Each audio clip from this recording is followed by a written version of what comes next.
Good morning, YouTube. This is Ty Metalhead Weatherman. I hope you guys are having well, probably a lot of you. Friday hasn't even started. Look, I'm not used to doing videos at this time, okay? Cut me some slack on that. but, well, change of plans. Originally was trying to do a weekend forecast this morning. The problem is, though, when I think about it, models aren't going to run out long enough, so we're going to quickly talk about this pattern change to the best of my abilities. If I miss something, I'm sorry. We'll touch up more on it Saturday, I promise. But I'm at least trying to get something out there for you guys. Plus, there's been a few interesting updates in the tropics, and we'll go ahead and talk about that as well. So we'll go ahead and start with the jet stream here. We're looking at the GFS ensemble, and here's where we're sitting right now. Here's Fiona right here. It's going to get caught in the jet stream. It's going to get flung right into Atlantic Canada here. And then there's not too many troughs within this jet stream. So the weather this weekend so far is expected to be fairly calm, or at least for Friday. Move this further along, that's when things start to change a bit here, obviously. Otherwise, we wouldn't even be talking about it. Here comes our next dip here and our next big piece of energy. It's also what's going to help keep these temperatures a lot cooler. Oops. Wow, really? It's my music project right there. I'm sorry about that. Excuse me. But you can clearly see our next piece of energy. Oh, wow. What in the world just happened? Okay, there we go. That was weird. I'm guessing we're gonna have these technical difficulties as time goes on with these websites, as the traffic is increased due to what's going on in the Caribbean. So this is a big piece of energy, by the way. So we're looking now into about Tuesday next week. Big piece of energy. Could expect some severe weather potentially with this in the Northeast yet again on Monday night into Tuesday morning possibly. So that's a big dip in the jet stream. Very big dip. Positively tilted, so damaging wind threat definitely seems likely. There it is again. And then also we have yet another piece of energy towards the beginning of the month coming into play here. Not to mention we have tropical this tropical system right here that's been in the Caribbean. Apparently, the GFS is now a little bit more on board with a potential landfall towards western and central Florida, and as a result, okay, here we go again with that.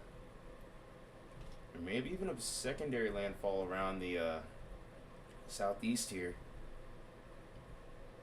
which would wreak a lot of havoc in regards to flooding, and maybe even a severe weather threat with that. But this also will kick the ridge up as well. This will also create its own little mini trough here and create even more havoc.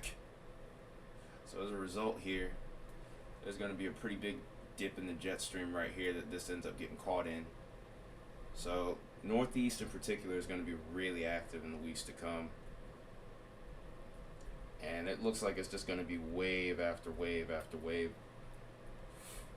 of storms. So this could very well become a really active time heading into early to even mid-October from the looks of it.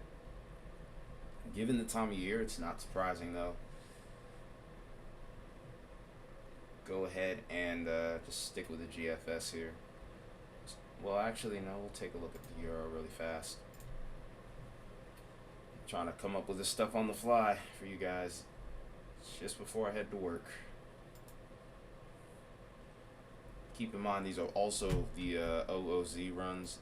The 06Z for the GFS is currently loading right now, whereas the Euro, we're still waiting on it. The Euro always takes longer because that's a European-based model, whereas the GFS is a global. Getting a little bit ahead of myself here, trying to rush. So we do get a little piece of energy that brings some inclement weather towards the southeast, but beyond that, things are relatively calm. Move this along. And so far, the euro is pretty much matching the GFS as right now. Similar pieces of energy, same timing. So I'm confident that there could be a severe threat in the northeast towards the early part of next week. We'll go ahead and look at the 500 millibar next to kind of hone in on that a little bit more tightly, I would say. But it's pretty much the same story. Pieces of energy come, a lot of different storm systems, different pieces of energy, a lot of vorticity coming in one after the other. So we are back in the active pattern, folks. Between this and hurricane season, there's going to be plenty to talk about. So I'll be here for all of it. We'll just go from there. Go ahead and look at the vorticity too while we're at it.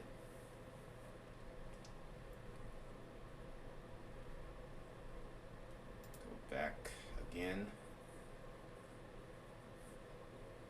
Alright. I mean, the 250 millibar that we were looking at there is really meant to kind of depict the jet stream better than anything else. And usually it's those dips in the jet stream that we always have to look out for.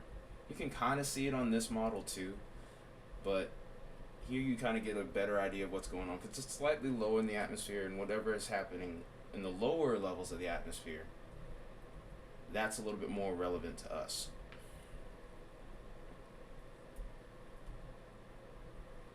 Uh-oh, slowing down. But we're definitely looking at some kind of severe threat.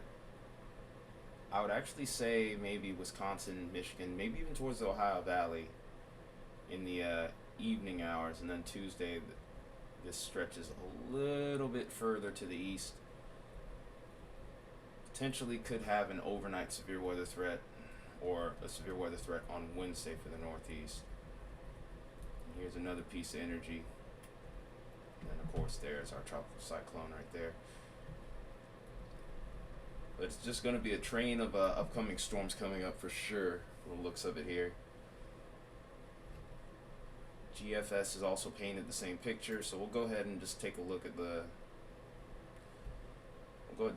temperatures next, actually, to be honest with you, because that's where a big talking point is right now as well. Okay. Go ahead and look at the next 10 days. Considering the level of agreement between the models, I'm pretty much just going to stick with Euro the rest of the way.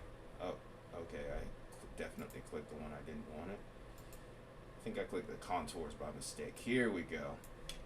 Sorry about that, you guys. This is what happens on the rush. So this weekend, going to be pretty nice for a lot of us. Some of you will still hit 90, but I'm not seeing too many triple digits, which is nice. Once we get over to about Sunday, I'd say for the majority of us, with the exception of the desert southwest here towards Arizona, I was about to call it Arkansas, but Arizona and California, you're not really going to get into the triple digits too much. You may get an isolated 100 plus around southern Texas, maybe southeastern Texas.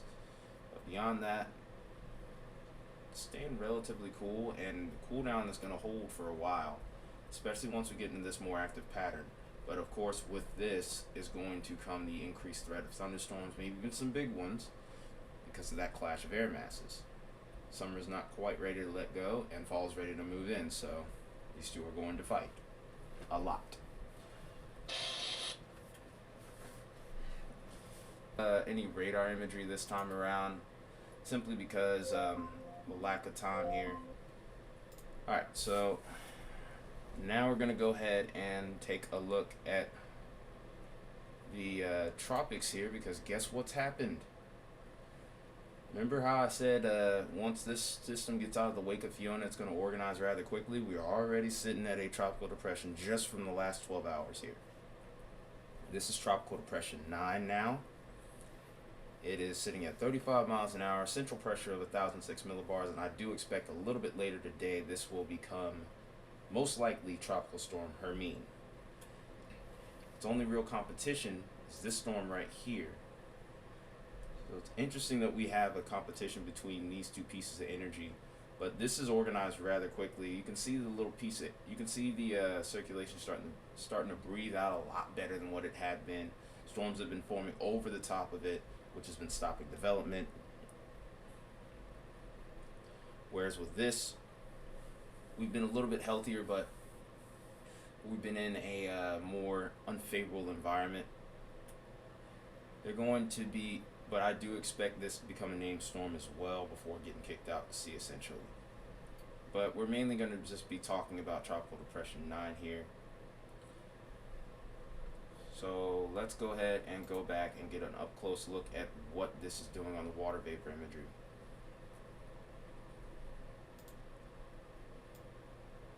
You can definitely see that it has made some tremendous gains. It's gotten nice and bulked up over the last 12 hours here. You can see a healthy bit of convection starting to form around the center, but not over it. Excuse me. You can clearly see a focused amount of convection around the center of our storm. You can see it starting to get bigger too from the looks of it. Doesn't have any major amount of counterclockwise spin just yet, but I do expect this to change very quickly and start to strengthen very quickly as we get into an environment now where our wind shear is going to be put in a more favorable position here, where we have the wind kind of pushing it a little bit more towards the south here, kind of blowing the tops away from the thunderstorms away from the center of circulation. This may also inhibit the right side just slightly for the moment. But once it gets around here, that's when I think this storm will really start to blossom. So we'll be watching this a lot today, and we may talk about it again in a later video, either tomorrow morning or maybe even tonight. We'll see how things go. Let's go ahead and take a look at the track now, since this is a storm that's made the NHC's radar. This is the first real look that I've had at this, so I'm interested to see what lies ahead, what kind of intensity they have this at. So pretty much as I was expecting, they're already forecasting this becoming a tropical storm by some point today. I'd probably say early afternoon, maybe late evening at the latest, or probably honestly could be that within the next model run. We're already sitting at 35. You only got to get to 40 for a tropical storm, and this is in an environment where that can happen. Shoot, I think the next model run definitely will probably be tropical storm. In fact, I'm just going to call him a shot now. So this is most likely to become Hermine in my opinion. It's moving at 13 miles an hour. So far we have no watches or warnings issued at the moment. The storm's not even big enough yet to affect these islands over here. But Jamaica, we are ringing the alarm for you guys. It looks like for the most part it may miss. I do think this is going to be tracking a little bit further south than the center of this cone, but you still could get inclement weather from this as a result. But Cuba, we are definitely watching you a lot closer now. So we'll go ahead and go on to cyclocane actually really quickly.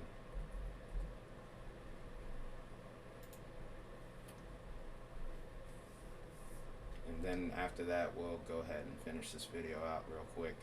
Just to get a good look at all the spaghetti models. Because at this point, why not?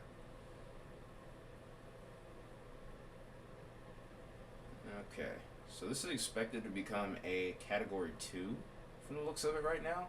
I do think a little bit further strengthening is possible given the parameters we have here, especially the waters near the Gulf. Still a chance that it may not get there, but odds are I think that this storm has got a very high ceiling to work with here. Here's the center of our track. A little bit more model agreement than what I've been seeing, so that's an encouraging and not so encouraging sign all at the same time. West Florida, I'm not quite ready to fully ring the alarm for you guys, but considering the increasing number of spaghetti models that I'm seeing over this area, I'm beginning to think about it. So we'll go ahead and take a look at spaghetti models here for intensity. So about 84 hours out, between 84 and 120 hours out, that's when we'll start to see major intensification take place here. I'm seeing quite a number of them kind of pushing into that category 3 territory. So I do think that they left a little bit of room in the intensity forecast. I do think it could increase in intensity for sure. But we'll just have to see how it goes. I'm probably most likely going to do a video in the morning unless something major happens today, and then I might add a little something extra to the weekend forecast. This is pretty much all I got for you guys on this video. I'm going to have to hurry up and get ready to go because I need to actually get to work a little bit early. But I will be back this afternoon, I assure you that. So stay tuned for that. This has been Tire Metalhead video. This has been Tire Metalhead Weatherman. I will see you in the next video. You guys have a good day.